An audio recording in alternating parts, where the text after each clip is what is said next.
छोटा बेबी, जिसका नाम हसन खा 5 साल का प्यारा और शरारती बच्चा था। उसकी बड़ी हरी आंखें हमेशा जिज्ञासा से चमकती रहतीं, भूरे बाल हल्की हवा में लहराते और गुलाबी शर्ट के साथ नीली पैंट पहने वह हमेशा मस्ती में घूमता रहता। हसन को सबसे ज्यादा पसंद था अपने घर के पीछे का बाग।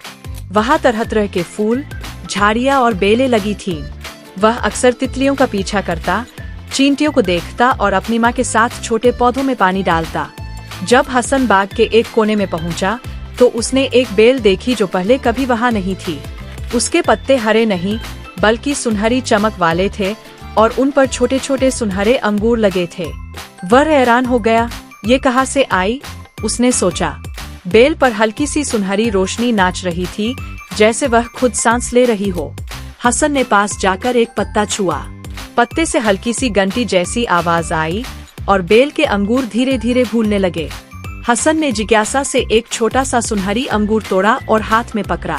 जैसे ही उसने उसे छुआ, बेल अचानक हिलने लगी।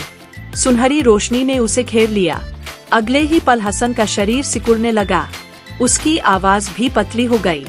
जब वह नीचे जमीन पर खड़ा हुआ, तो उसने आश्चर्य से देखा। वह अब एक नन्ही सी परी बन चुका था, छोटे छोटे पंख, चमकदार कपड़े और हवा में उड़ने की क्षमता के साथ। हसन ने हंसते हुए अपने पंख फड़फड़ाए और धीरे धीरे ऊपर उड़ने लगा। नीचे बाग के फूल अब उसके लिए एक बड़े जंगल जैसे लग रहे थे। जब हसन बाग में उड़ रहा था, उसने देखा कि हर फूल के अंदर एक छोटा सा घर बना हुआ है। कुछ फूलों में छोटे चाय के बर्तन, कुछ में आयुले और कुछ में रंग बिरंगे पर्दे लटक रहे थे। फूलों के बीच रंगीन तितलियां और छोटी छोटी जादुई प्राणियां घूम रही थीं। हसन ने पहली बार महसूस किया कि बाग के अंदर एक परियों का छिपा हुआ शहर है, जो आम इंसानों को नजर नहीं आता। एक बड़े लाल गुलाब के पास हसन ने एक और नन्ही परी को देखा, जो सिर पर गुलाब की पंखुड़ी का ताज पहने थी।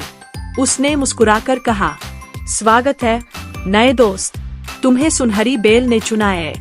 हसन ने हैरान होकर पूछा, चुना? किस लिए?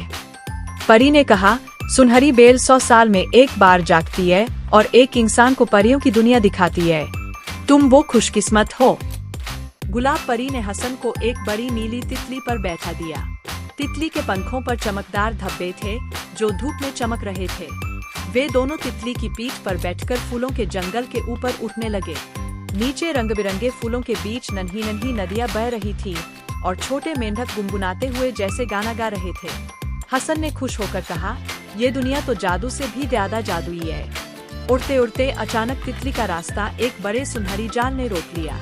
यह एक जादुई मकड़ी का जाल था और बीच में एक बड़ी मगर सुंदर सुनहरी मकड़ी बैठी थी। मकड़ी ने कहा, ये मेरा इलाका है, आगे जाने के लिए पहेली सुलझाओ। परी ने कहा, हम पहेली सुलझाएंगे। मकड़ी ने कहा, वो क्या है जो जितना बांटो उतना ही बढ़ता है? हसन ने तुरंत कहा, प्यार। मकड़ी मुस्कुराई और रास्ता खोल दिया। आगे एक साफ नीली झील आ गई, जो आईने की तरह सब कुछ दिखा रही थी। झील में हसन ने अपनी परी वाली शक्ल देखी। परी ने कहा, ये हील तुम्हें तुम्हारी सच्ची चाहत दिखा सकती है। हसन ने देखा कि हील में उसकी माँ मुस्कुरा रही थी और वे दोनों बाग में खेल रहे थे। हसन को याद आया कि वह अपनी माँ को बताए बिना यहाँ आ गया था और उसके दिल में घर की याद आ गई। परी ने बताया, ये सुनहरी बेल तुम्हें एक सबक सिखाने आई है। तुम्हें दुनिया की खूबसूरती और दूसरों की खुशी की रक्षा करनी है।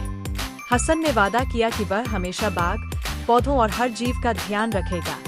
जब शाम होने लगी, तो गुलाब परी हसन को वापस बेल के पास लाई। बेल की सुनहरी रोशनी फिर से चमकने लगी।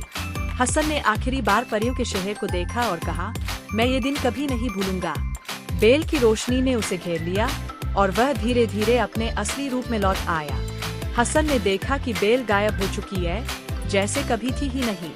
लेकिन उसके दिल में एक नया एहसास था, ये जानना कि दुनिया में दिखने वाली चीजों से ज्यादा कुछ है और हमें उनकी रक्षा करनी चाहिए। वह बाग में दौड़ते हुए अपनी माँ के पास गया और उनसे लिपट गया। माँ ने मुस्कुराकर कहा, क्या हुआ बेटा? हसन ने बस इतना कहा, माँ, हमारा बाग जादुई है।